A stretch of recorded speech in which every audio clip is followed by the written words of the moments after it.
tonight. Trump didn't come out of nowhere now. For years, Republican politicians and far-right media outlets have just been pumping out all kinds of toxic, crazy stuff. President Obama continues to run the country by pounding his opposition. Don't you have better things to do, Mr. President? We'll have a special report. It's a contract between Donald J. Trump and the American voter, and it begins with bringing honesty, accountability, and change to Washington, D.C. Donald Trump putting forth his contract with the voters, but the media essentially ignores it. Talking Points will spell it out. Who are the vice presidential candidates? Sarah Palin. The other guy, the Democrat, Tim Hortons. It's coffee. Also ahead, Waters asking college students about the upcoming vote. I hope Mickey Mouse or Oprah win. Caution. You are about to enter the no spin zone. Factor begins right now.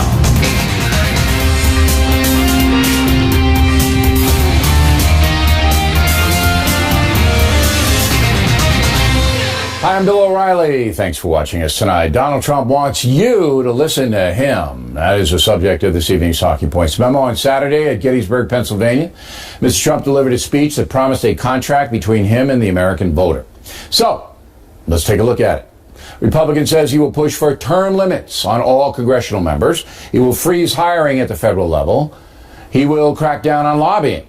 And he will renegotiate trade deals that he feels are harming America. So far, nothing too dramatic. But then Mr. Trump ups the ante. Says he will stop funding sanctuary cities. Says he will remove 2 million undocumented immigrants, people he feels are dangerous, and cancel visas from countries that won't take them back. He repeated that he will suspend immigration from terror-prone regions like the Middle East. In addition, Trump promises middle-class families with 2 children a 35% tax cut. Wow. He says he will spend $1 trillion on infrastructure over the next 10 years. He promises to repeal and replace Obamacare.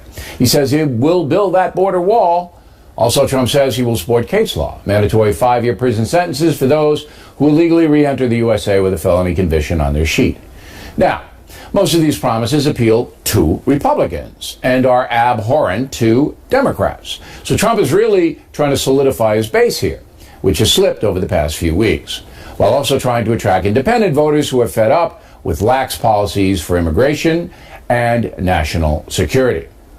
The question then becomes, did anyone actually hear Trump's Gettysburg speech? Again, it was given on a Saturday when most Americans are not watching TV, and the anti-Trump news media gave it scant attention. What the media did trumpet, pardon the pun, was Trump's threat to sue some of the women who are accusing him of improper conduct. That was everywhere. And Talking Points believes that the election in 2016 has really not served the voters well. That's a good example. There has been far too much hysteria, hatred, stupid partisan rumblings. Hillary Clinton and Donald Trump have opposite views of how this country should be run. That's the important thing. And anybody voting on November 8th should know exactly what those views are. Trump's contract should have been widely reported in a fair universe. But, of course, we are not in a fair universe. And that's the memo. Now to the top story. The race is still close, according to a new CNN poll released just hours ago. Survey of 779 likely voters says Clinton support at 49%, Trump at 44%, 3% margin of error. An ABC News poll over the weekend had Clinton ahead by a whopping 12 points, but in that poll, just 27% of those sampled are registered Republicans, so some are discounting the survey. Joining us now from Washington, Bob Cusack, editor of The Hill, and Kelly Riddell, deputy editorial editor at The Washington Times. So did the policy speech come too late for Donald Trump, Ms. Riddell? No. He needs to hit home policy at every point that he has in this election. There's only 14 more days, only 2 more weeks to go, and he needs to stop giving the media excuses to cover his antics and his personality and hone it in on policy. A Rasmussen poll out this week shows that only 29% of likely U.S. voters believe this country is on the right track. That is his motto. He needs to emphasize change, but what I don't and change in every is, direction. Why do you do this speech on a Saturday when people are out? Beautiful autumn we're having in America, college football over the place. He gives this on a Saturday, and then he says, Mr. Cusack, that he's going to, sue the women who are portraying him in a negative light. And I'm going, or your people must know that that's going to be the headline, not your policy. Am I wrong? Yeah.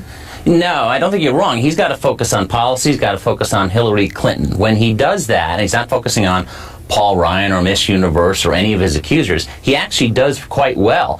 And he's got to win every day from this point to the election, and probably need some type of October surprise that's going to help him and hurt Hillary Clinton. But he's got to show that political discipline. If I were doing that speech, I probably would have scheduled it for a Monday or Tuesday, beginning of the week. But time is running short, as you know that. Were you surprised at the CNN poll, Ms. Riddell? And, that's not a blowout by any means. No, I was not surprised at all. Listen, Hillary Clinton, if you look at her polls in the battleground states, she does not poll above 50%. For all intents and purposes, she is the incumbent in this election. Usually, conventional political thought is if an incumbent is not polling above 50%, late-breaking undecideds will break towards the challenger, and that will be Donald Trump. He needs to stay on a change message. He has to stick to the policy. Just today, the administration, the White House, announced that Obamacare premiums are going to go up 25%, and that's just on their benchmark plan. Tomorrow, if he's smart, he will drive that message home. I mean, that came out today, and thank you for mentioning it. And the administration didn't fight it. Said, look, if you're in the Obamacare spectrum and you're paying, not being subsidized, you're going to be paying 25% more. That's not good news for the folks carrying the ball here. Now, Mr. Cusack, were you surprised that you have a situation that is so fluid? It would seem, Trump's almost like Dracula, all right? you just when you thought you had the stake, and here we go, there, he's flying away. And are you surprised that Hillary Clinton can't seem to put him away? Yes and no. I mean, he's had a rough month, no doubt about it. But at the same time, her likability, I know a lot of people who don't know who to vote, that he can sway them down the stretch here. And if he focuses on the emails, focuses on policies, focuses on Obamacare, that maybe he can turn this thing around. But he's not down, as that poll shows. So you say he's it's not down double because digits. She's unpopular with the folks, that's why she hasn't put him away? Is that what you're saying? Exactly. And I think, remember, this is the year of the outsider. People want change. They want it, Trump but they want it in an orderly manner, and they don't Correct. want, that's what's held Mr. Trump back. He's just too chaotic. Ms. Riddell, are you surprised, do you believe reports out of Washington where you live that Hillary Clinton thinks she's got it in the bag and now is just going to go underground and work for the Senate and the House and all that? Do you believe those reports? Yeah, I do believe those reports. I know that there's a lot of Republican establishment members in this town right now that are already planning on Donald Trump's loss and making their next moves in 2020 and 2018 Senate races and House races. So this is all, for the establishment folks. I think this is a done race. Over. They believe it's over. It's up to the American public to prove them wrong. Mr. Cusack, do you believe Hillary Clinton thinks she's got it? Yeah, I do. She was overconfident in 2008. She thought she was going to be the nominee and then the next president. And I do believe that they think that these polls that are close are the outliers. And certainly they're getting ready for the transition of power. All right. We appreciate you guys. Good debate. Thank you. Next on the rundown, Washington Post columnist says, I, your humble correspondent, have been too soft on Donald Trump. She will be here, and that should be very interesting. Then later, Waters talking to college students about voting for president. Up ahead. Insult women. It's all talk. Well, here we go again. It's really bad judgment. Issues, not insults. She should be ashamed of herself. Fox News Channel has election. Rubin, a blogger for the Washington Post, writes a column and has been very critical of the Factor's coverage of Donald Trump. On September 26, Ms. Rubin wrote, quote, it's not even surprising that talk radio host, Fox News fake news people, Bill O'Reilly, right-wing blogs, and anti-immigrant extremists buy into Trump's candidacy. On September 21st, she said this, quote, Trump should do interviews with real news people, not Sean Hannity and Bill O'Reilly in preparation for the debates. He's otherwise in for a rude awakening when someone asks him a real question, unquote. Pretty harsh. Joining us now from Washington is Jennifer Rubin. So thanks for coming on, but Sure. you know you're entirely wrong about this. Your own newspaper posted a headline that said, the O'Reilly Trump interviews are the best Trump interviews. Did you miss that? Did you miss it? No, my criticism is really that you actually are in the spin zone. It's presented as a news program or a pseudo-news program, and instead it's a lot of parroting what Trump is saying to you. Give me one example of how I've parroted Donald Trump. Sure. You've attacked the moderators in the other debates, calling them the fixes in. Yeah, Martha Raddatz and Anderson Cooper. You've also, for example, taken up... How did I attack Mr. Cooper and Ms. Raddatz? You said the fix was in. I have a whole list, actually, here. Perhaps I can go through them all. The fix was in how? The fix was in that they were going to be hostile to Mr. Trump. I said they were Democrats, all right? Yes, which also isn't true. Actually, the only Democrat was Chris Wallace. No. Ms. Raddatz and Mr. Cooper are Democrats. You did not know that? Right. No, the one who is the registered Democrat is Chris Wallace. So what are Ms. Raddatz and Mr. Cooper? They'll have to ask for themselves. But see what you're doing, Bill, is you're taking up the argument of the candidate rather than acting as an independent person.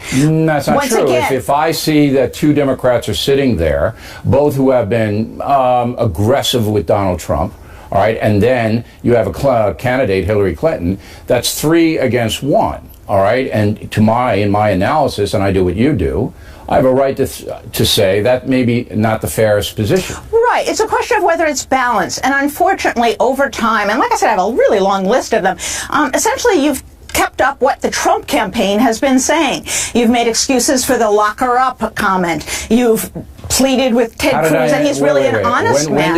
When did I make excuses for lock her up? What did I exactly say? Let's see. That would have been on, let's see if I have the date exactly. It would have been on, lock her up would have been on, in April and also in August. In October, if you remember, Charles Krauthammer came on and had a very vigorous argument. Wait a minute. What did I say about in April and August? What exactly did I say? Right. Well, we can go through all of them. No, I want that one. Which one in particular? April or August. Okay. Let's see. In August, we had comments that you were going to if somebody is being really dishonest, referring to the press corps, you would strip them of their credentials as well. Doesn't sound like an independent thing. That doesn't have anything to do with lock them up. You are ill prepared for this interview, Ms. Rubin. No, I'm not. I have a whole list here. Ms. Rubin, I have just given you a minute where you've hemmed and hawed. You said you said I justified a comment, lock her up. You can't point to it, and then you pivot to something else. Yes, You're ill prepared for this, and this is the point I want to make. Bill. This is the point I want to make. Your column and blog are fraud. We have been tough on Trump here, and I'm going to roll some tape. No, it's not. Oh, you play this little montage for all your guests. It shows the 3 things that you said mean about him. Are you worried that sometimes when you say these things that peaceful Muslims will be the victim of backlash? You're behind with women. Are you going to target... I'm not sure I believe it. Well, whether you believe it or not, that's what the polling says. Yes. So you think your birther position has hurt you among African Americans? And you get mad at guys like me when I ask you the negative questions? Well, I think you've become very negative. I do think... Yeah, me? Yeah. Why? Why would I do that? I don't know. Who knows? You'll have to ask your psychiatrist. All right. So, birther, covered there. Right. October 10th, you defend Trump's promise to put Hillary in jail. October... Well, tell me how I did that, madam. You just can't throw out, what did I say? You said that it was a perfectly defensible position. You can go to your own clips. No, I didn't. That's not true. I didn't say it was a perfectly defensible... Read it. Read my comment. Do you have my comments there? Read them. I don't have them word for word, but I have the date. And you know what I'll do, Bill? I'll put them up at my website, and people can judge for themselves. You know how many people are going to come to your website? 0. Because you're not an honest analysis person. Well, you just don't like what I'm saying, Bill. I actually have all the incidents here. Yeah, I know. There was the time that Charles Krauthammer came on the show, and he had to really castigate you for saying you were using weaselly words, he said, to defend Trump's violence. You know what the difference is between Krauthammer and I? You've gone down and called for Judge Curiel to be withdrawn from the case. That's racism. Yeah, I know. I'm a racist. You're right, Ms. Rubin. No, the comment was racist, and you indulged Trump. You're a real star, a real champ. Thanks for coming on. We appreciate it. Directly ahead, once again, President Obama attacking conservatives. Is that doing the country any good? Then an outrageous story. Thousands of American soldiers may have to pay back some bonus money to the feds. Can you believe it? Not if we can help it. Those reports after these messages. This message is to my followers. Finish what I couldn't seek and find. He created a plague in 4 days. Look, it's a clue. Can you crack the code? Half the people on Earth will die. Seek. 2016 segment. Tonight, President Obama making the rounds, hammering Donald Trump and conservatives in general. Trump didn't come out of nowhere now. For years, Republican politicians and far-right media outlets have just been pumping out all kinds of toxic, crazy stuff. And according to them, I'm power enough to cause these hurricanes, and I'm about to steal everybody's guns in the middle of the night. Joining us now from Boston, Mary Ann Marsh, here in New York City at Monica Crowley. So, I mean, I don't begrudge Barack Obama going out and trying to get Hillary Clinton elected, because if Trump wins, he's going to dismantle Obamacare and everything else. Everything, okay? Right. So if I were the president, I'd be doing the same thing. And he's doing his Kevin Hart routine out there, you know. And I think it's amusing. But I think that when you see things like that, that might mobilize independent voters to vote for Trump. Well, I think Trump's supporters are already pretty energized. I don't think they need President Obama to mobilize. No, it's the independent people he needs. But what Obama's comments do is remind voters, and in particular, as you point out, independents, moderates, and also disaffected Democrats, that President Obama, while he's still personally popular, has presided over extremely unpopular policies, from Obamacare to massive government spending and deficits, how would that remind him of that, though? In the military, he's zeroing to the in on retrenchment of U.S. power. Because I'll tell you why.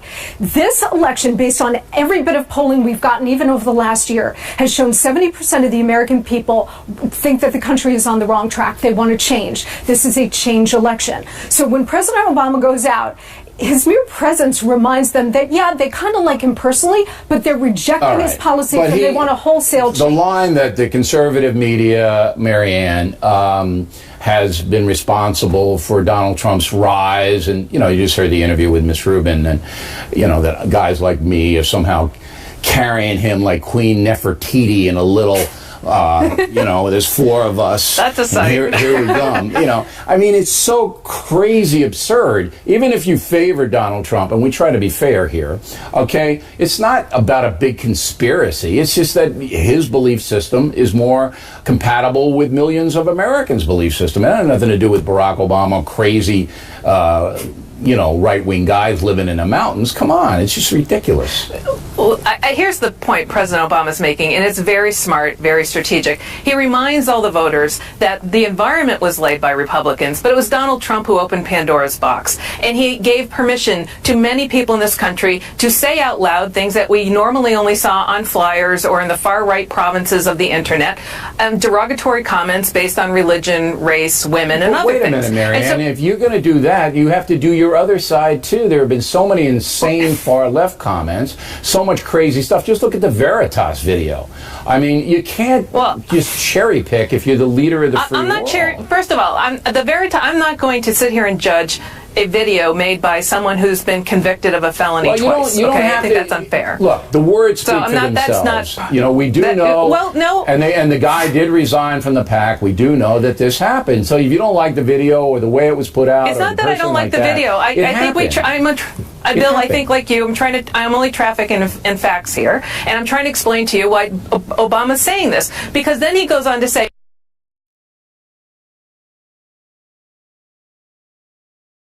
if you reject Donald Trump and what he represents, then you need to reject every Republican running. And that's where, yes, it fires up the Republican base. But that's crazy. But a lot of the Republicans hold on. It appeals to Democrats and unenrolled women whom he is very popular with. He is persuading 95% of the Democrats going to vote for her anyway. All right. No, you know why I get annoyed? Because I think he should be doing other stuff. Good. Okay, you like Hillary Clinton, fine. But, he's only got a few more weeks and he's a lame duck. And maybe some guys with duck suits will go out as the Veritas video. And we're going to discuss that with Charles Krauthammer. But, I just think he should be doing other You stuff. think that the President of the United States ought to have better things to do than slam it to Donald Trump and pick the scab of Fox News and talk radio? Just pick the Cleveland Cubs series. Do anything. All right, let's give Marianne the last This is the sweet spot for Barack Obama, though, I know campaigning it's and not easy. governing. I know he's going to go on a concert ticket after he's out of office, and I'll go to see him. I think he's funny. Last word, real quick, Marianne. Look, Barack Obama's most important job is to make sure he elects someone who's going to improve and continue upon his policies. That's Hillary Clinton, and he wants to elect Democratic senators, Democratic congressmen, governors, and legislators, too. And that's how everyone's going to get fired up to turn out. That's a smart investment of his time. Fired up.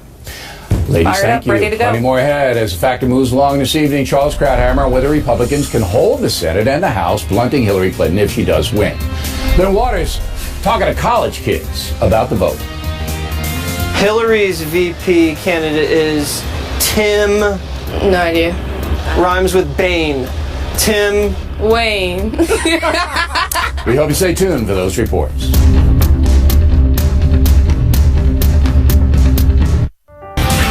Live from America's News headquarters, I'm Trace Gallagher. Getting health care an average of 25%. However, that's before taxpayer-provided subsidies. The report also says about 1 in 5 consumers will only have plans from a single insurer to choose from. U.S.-backed Iraqi forces advancing into 2 villages near Mosul today. A Pentagon spokesman says the fighting is getting more intense as they push closer to the ISIS-held city.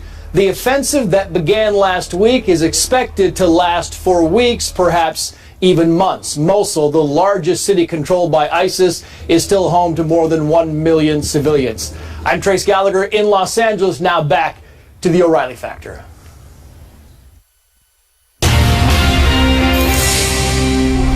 Impact segment tonight, more than 10,000 soldiers, many of whom served multiple combat tours in Iraq and Afghanistan, have been ordered to repay military bonuses they received. Outrageous? You bet.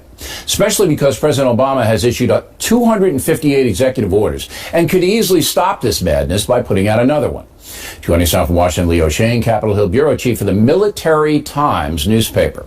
So explain what's going on so even I can understand this, all right? You sign up to go fight for your country, and you're promised some money. We'll start there, right?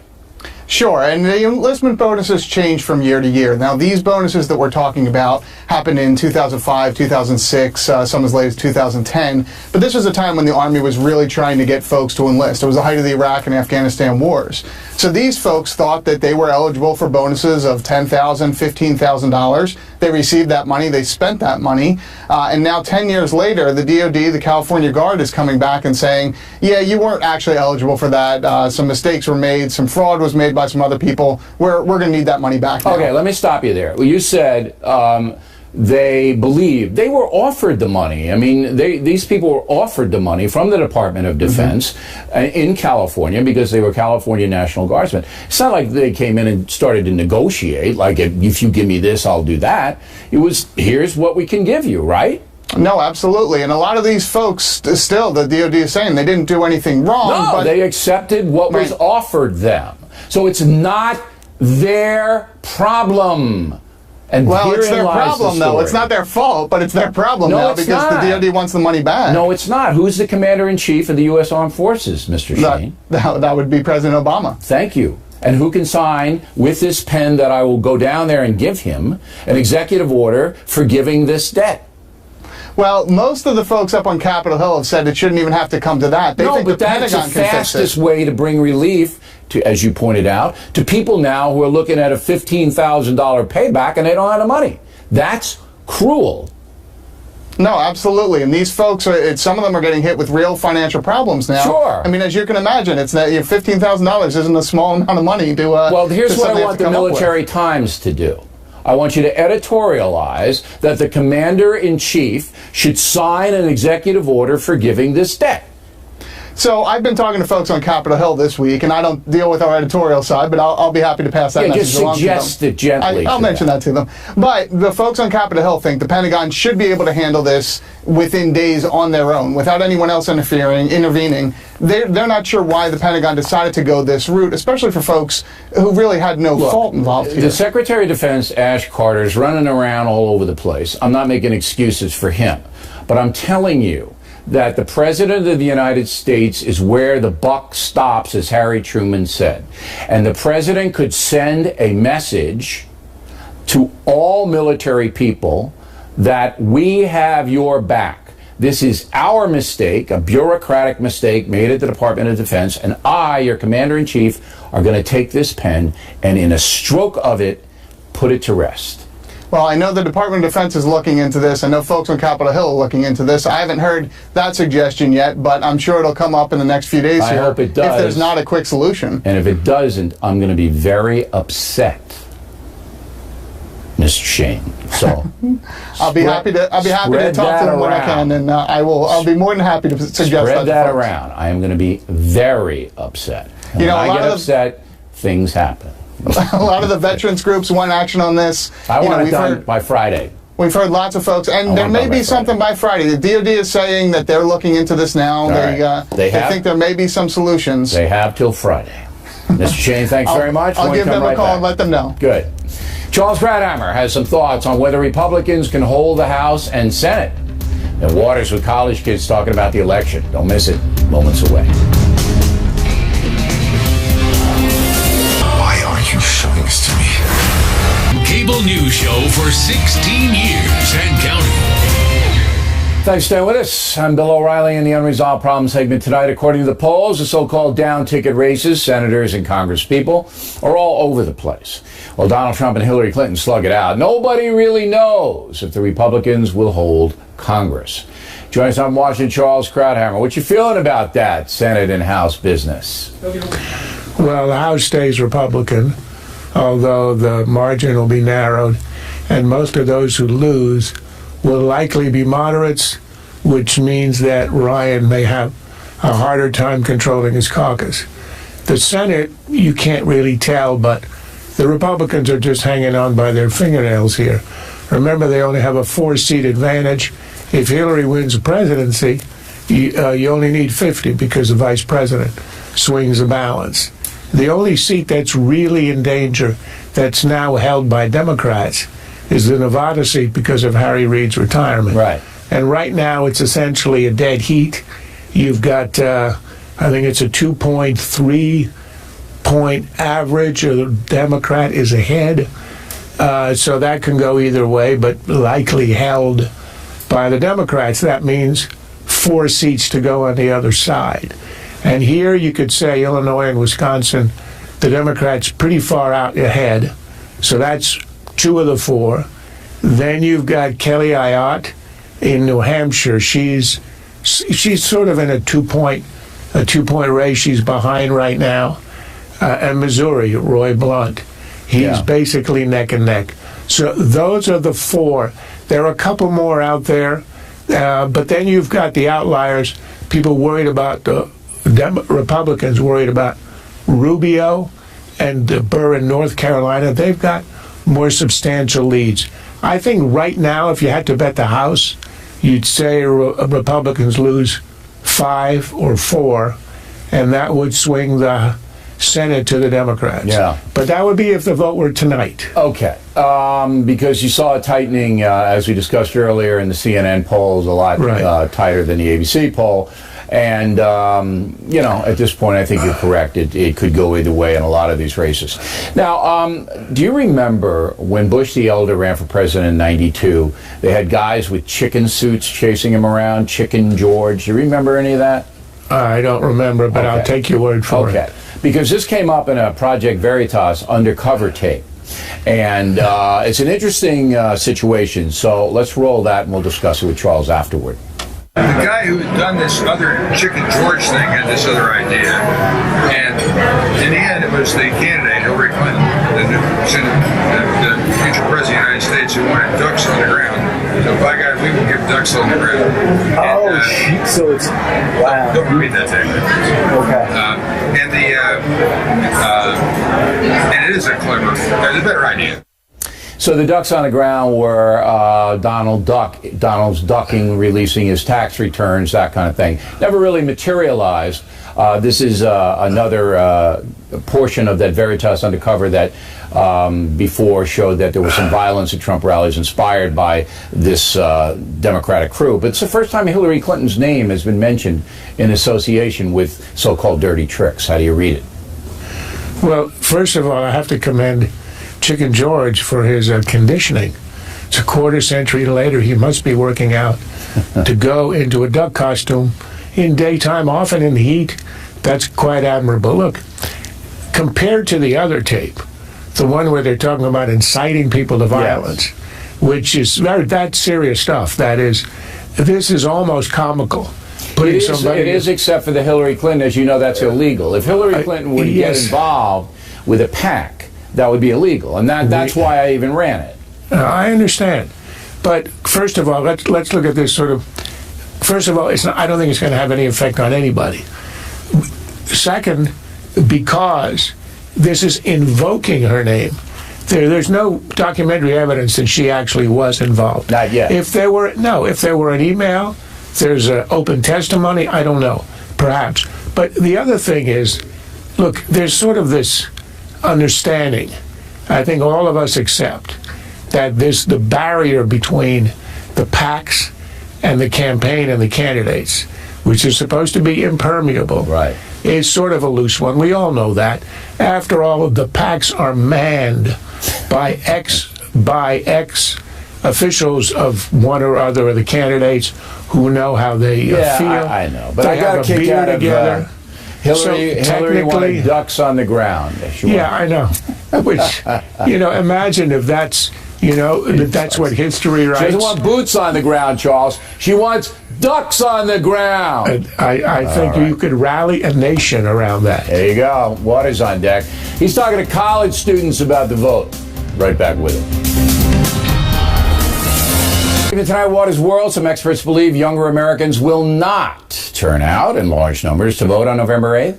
That's hypothetical, of course, but we thought it might be interesting to send Waters out to talk with some college students.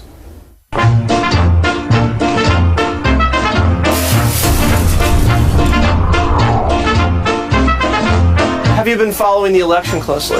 Oh, yeah. I guess. I don't feel very good. Who are the vice presidential candidates? I have no idea. But I haven't been really focused on the vice presidents. What the hell is the world coming to? Who are the vice presidential candidates? Republican nominee Donald Trump and Democratic nominee Hillary Clinton. We'll start with the Republican. Sarah Palin. No. Mike. Man. It's a lot of Mikes I know. Mike. Clinton. Mike Clinton? I'm sorry, I don't really know. Mike Pence. You serious? I am serious. And don't call me Shirley. The other guy, the Democrat, Tim Horton. I want to get this down on a tape recorder because nobody is going to believe me. Kane and Mike Pence and Kane. Mike Pence and Tim Kaine. Tim Kaine and Mike Pence. Oh my God, you're off to a hot start. When is the election? November, probably the 28th, probably. I don't want to hear this. Next month, November. Exactly. When is the election? November 4th. Election day. Let's count it that. Good answer. November 8th? November 8th. November 8th. Nerd alert! What is an electoral vote? Isn't it like when somebody's like, it's too hard to vote? The people's vote? Truthfully, I don't fully understand that as much as I'd like to. Maybe you need a refresher course. Hey! It's when you win over a state because the majority of the electoral college votes in that state went to one candidate, so then you get a certain amount of numbers based on the population of the state. It's the 270 you need to win. We're gonna take all in every state except Maine and Nebraska. Stop showing off. Reminds me of my school days. Are you gonna vote? No. Why not? Because they're both jokes, so why? But I'm kind of hoping Clinton because I don't want Trump. Why don't you want Trump to win? Because I'm Mexican and he doesn't like Mexicans. Only the bad hombres. Oh. Sorry. I think Hillary's gonna win. Why? Because it's rigged? I think Hillary's gonna win. You gotta choose your poison. You have to wait 15 minutes for full potency. So you're gonna vote for Hillary even though you don't like Hillary? She's untrustworthy, but Trump is a mess. If I had to choose, I don't like Clinton. The leaks and everything, corrupt. So you're saying there's a chance you could vote for Trump? Slight. So you're telling me there's a chance? Who are you gonna vote for? Hillary. Vote on the 27th. Got him. Do you know who I am? No. Larville Jones.